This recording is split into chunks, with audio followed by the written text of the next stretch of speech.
നമസ്കാരം. പതിരും കതിരും.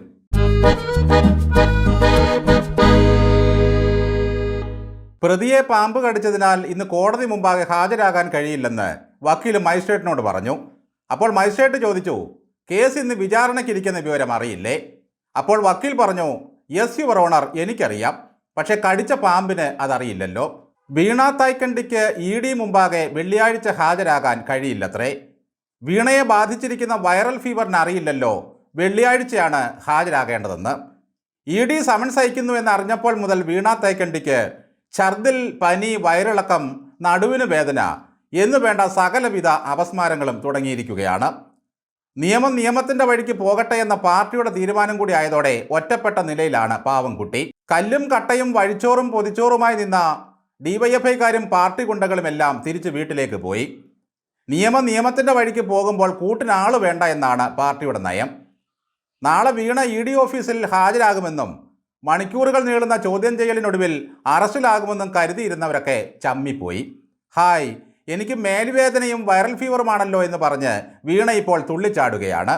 സമൻസ് കിട്ടിയപ്പോൾ വീണയ്ക്ക് viral fever, arrest ചെയ്യാൻ പോലീസ് എന്നപ്പോൾ കൗൺസിലർ സുഗതന് ചിക്കൻ പോക്സ്. അപ്പോൾ തിരുവനന്തപുരത്ത് പകർച്ചവ്യാധികൾ പകർന്നാടുകയാണോ ഇപ്പോൾ? പണ്ട് മുതലേ ഈ കമ്മ്യൂണിസ്റ്റ് നേതാക്കന്മാരുടെ ഒരു കുഴപ്പം ഇതാണ്. വെല്ലുവിളിക്കാനും ഭീഷണിപ്പെടുത്താനും ഒരു കുഴപ്പവുമില്ല. CBIയോ അന്വേഷണ ഉദ്യോഗസ്ഥന്മാരോ ചോദ്യം ചെയ്യാൻ വിളിച്ചാലുടൻ ഒന്നുകിൽ മോഹാലസ്യപ്പെടും, അല്ലെങ്കിൽ ഹൃദയസ്തംഭനമുണ്ടാകും. P. ജയരാജനൊക്കെ അങ്ങനെ വീണുപോയവരാണ്. ഉടൻ തന്നെ ആശുപത്രി കൊണ്ടുപോയി അഡ്മിറ്റ് ചെയ്യും. നിയമസഭ തല്ലിത്തകർത്ത് ഡെസ്കിന്മേൽ താണ്ഡവമാടിയ ശിവൻകുട്ടി പോലും അവസാനം ഒരൊറ്റ വീഴ്ചയാണ്. അലർച്ച ശബ്ദമിട്ട് ശിവൻകുട്ടിയെയും ആംബുലൻസിൽ കയറ്റി കൊണ്ടുപോകേണ്ടി വന്നു. നേരെ മറിച്ച് പിണറായി വിജയൻ്റെ ലാവ്ലിംഗ് കേസ് സുപ്രീം കോടതിയിൽ വരുന്ന ദിവസമാണ് അതിലും വലിയ രസം. ആ കേസിൻ്റെ വാദം കേൾക്കേണ്ട ദിവസം CBIയുടെ അഭിഭാഷകന് പനി വരും. ഏതാണ്ട് 49 തവണ വരെ നമ്മൾ ആ പനി എണ്ണി. ഇപ്പോൾ അതിനെപ്പറ്റി കേൾക്കുന്നതേയില്ല. മടിയിൽ കനമില്ലാത്ത നമ്മളെ ആരെങ്കിലുമാണ് ED വിളിപ്പിച്ചിരുന്നെങ്കിൽ നേരം വെളുക്കുന്നതിന് മുമ്പേ അതിൻ്റെ പടിക്കൽ ചെന്നിരിക്കുമായിരുന്നു. 1-2 പ്രാവശ്യം കൂടി അവധി അനുവദിച്ചാലും അടുത്ത തീയതിയിൽ നേരിട്ട് ഹാജരാകേണ്ടി വരും. ഈ വകുപ്പ് പ്രകാരം സമൻസ് നൽകിയാൽ ED ആവശ്യപ്പെടുന്ന രേഖകൾ ഹാജരാക്കുന്നതിൽ നിന്നും വിട്ടുനിൽക്കാനൊന്നും കക്ഷികൾക്ക് കഴിയുകയില്ല. സിവിൽ കോടതി നൽകുന്ന സമൻസിന് തുല്യമായ നിയമസാധുതയാണ് EDയുടെ സമൻസിനും.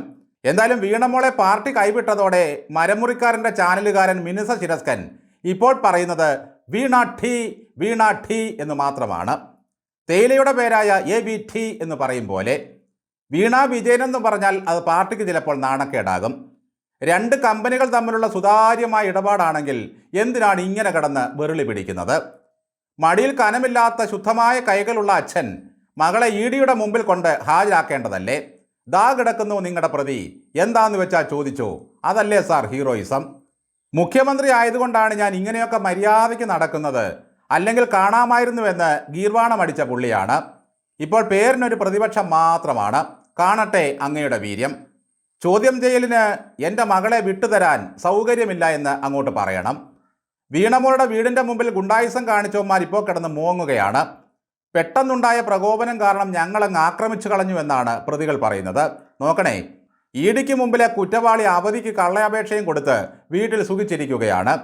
വെറുതെ വഴിയെ കൂടെ പോകേണ്ടവന്മാർ വൈകാരികത മൂത്ത് ആക്രമണം നടത്തി അകത്ത് കിടക്കുന്നു. ആ സുഗതൻ ഗുണ്ടയുടെ വീട്ടിൽ പോയി വെടിവെച്ചതുപോലെ ഒരൊറ്റ വെടി ആകാശത്തേക്ക് അന്ന് പോലീസ് വെച്ചിരുന്നെങ്കിൽ സകല ധീരന്മാരും ഓടി ഒളിക്കുമായിരുന്നു. ഗോവിന്ദനൊക്കെ ഓടുന്ന ഓട്ടം ഒന്ന് കാണേണ്ടതായിരുന്നു. ഇപ്പോൾ വീണയ്ക്ക് വൈറൽ ഫീവറും മേലുകാച്ചിലും. അടുത്ത അവധി വരുമ്പോൾ എന്ത് അസുഖം വേണമെന്നുള്ളത് അപ്പോൾ പറയും. അച്ഛനോട് ആലോചിക്കാതെ ഒന്നും പറയാൻ കഴിയില്ല.